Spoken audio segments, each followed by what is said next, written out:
Hi everyone, I'm Maddie, and today I'm going to be giving you an introduction to IDEs for CS 1501 for week 2.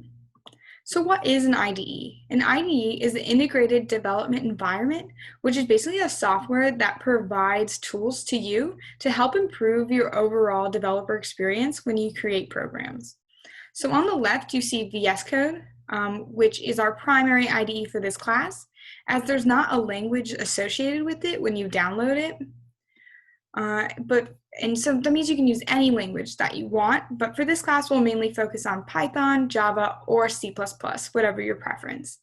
And right next to it is Eclipse, which is another popular IDE that is used for Java, C, C++, etc.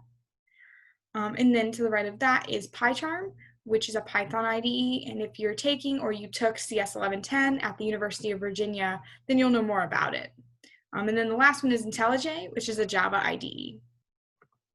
So now let's talk about installation. How do we install VS Code?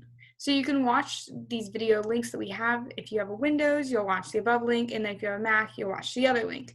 And the reason for this is because the processes are a little bit different.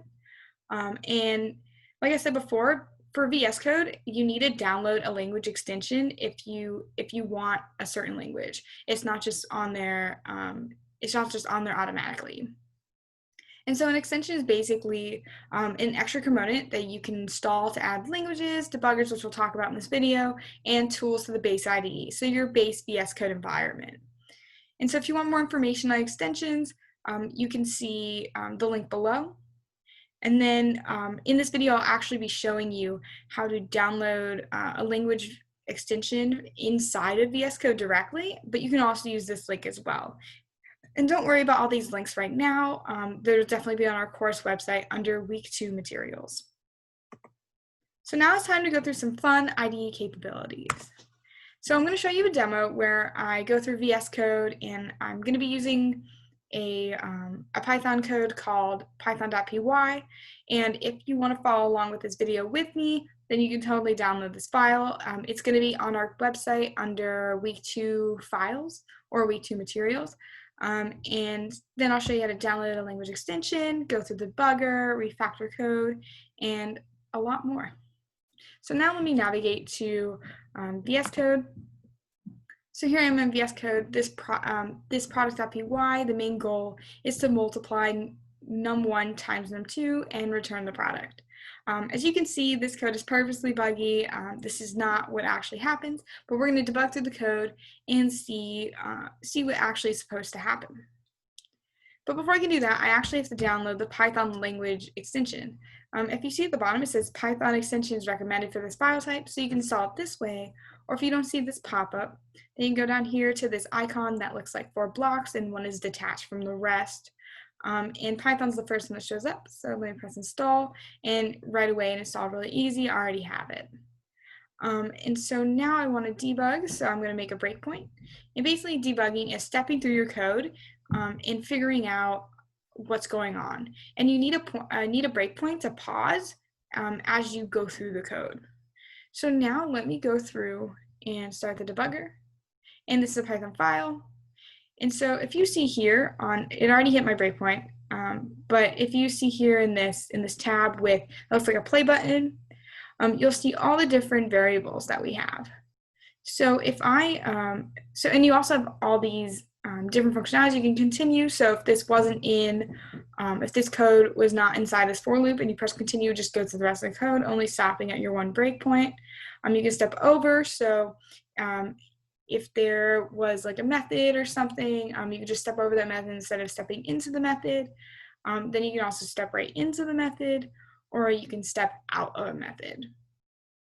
So now I'm just going to step in through the for loop and see if product changed to 12, which isn't technically correct at the end. Like this would be what it is actually, but it's going to keep going. But let's just go through and see what happens. So when I is 0, that's what happens. So then when I is 1, then the product goes to 24, and then it keeps incrementing as we go, basically incrementing by 12. Because that's what num1 times num2 is. So it's the last iteration because it iterates num2 times, which is 4, so then it will go and print the product. So I don't know if you guys know exactly what's going on, but we definitely know that this line is definitely wrong. What I wanted to do, which is basically a longer way of multiplying, is basically adding num1 to itself num2 times. So if I just take off this and I take out the breakpoint, then this should work. So let me just save. But before we keep going, I want to talk about refactoring. Refactoring is basically making a small change in your code, but it's a change that will improve it, but it also won't change the functionality of the code. So something that can be improved right here is all this code is in one block, but what if I wanted to make a method that would make my code more clear and more easy for people to read? So if I right click, I'm going to see this extract method or extract variable. So you can also do this for variables where if there's a lot going on, you can just extract everything into a big variable. And then I just want to extract this all into a method so that I can actually sit here and call it, I want to call it calculate product so that people know exactly what I'm trying to do. So here I changed the method name here, but it didn't change here. So what I can do here is I can actually press Control F, and if I press this down, I can actually replace it by typing in the new name of that method, so that anywhere in the file, if there's multiple occurrences of this like new method 723, that it would change it to calculate product. So it's good when it happens multiple times and you want to change it throughout the file. But if I didn't want to do this, I could actually just, let me erase this, I can actually just start typing it out and it autofills completely because like the IDE knows that you've typed this before, and so that's also really useful. It definitely saves a lot of time. So let me just save. So the last thing I want to talk about is the automated build. So in VS Code, it actually compiles your code, builds it, and then it runs the executable that it created right away onto this terminal here. And so let me just show you how that works. So if we go to run and then run without debugging, right here it compiled the code, it ran it and got 12, which is the correct answer. It actually would be a really cool exercise for you to go through this code and actually see what happens. If you make another breakpoint over here, you'll see what happens is that it goes from 3 to 6 to 9 and then to 12, which is the correct answer as it adds 3 to itself 4 times. So let me go back to my slides. Cool. So I said I was going to talk about unit testing. So IDEs are a really good place to host unit testing, and you can definitely do it on IDEs. And some are more suited for it than others. The reason why I'm not showing you this right now is because you're going to learn about it later on in some lectures. But I just wanted to let you know that you can definitely use your IDE for this. So there's more VS extension functionalities than just doing languages or debuggers. I don't know if you saw it on the side of my screen, but it was telling me to install lint or like a linter, which helps your code look more professional and hold your code up to industry standards. And then you can also make your code look prettier if you're doing like different type of coding. And there's more, which we provided a doc with you that one of our other awesome TAs created, which will be on our class site for week 2 materials. So the assignment for week 2 would be to install and get VS Code working and download the starter code file called Buggy FizzBuzz in any language you want between Python, C++, and Java from our website, which will probably be under week 2 files. Then I want you to go through and use the debugger to fix and find and fix errors in this code.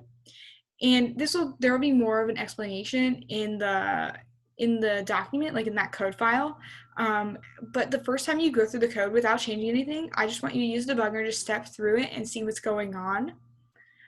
And I want you to print out like what you see and put that onto the doc.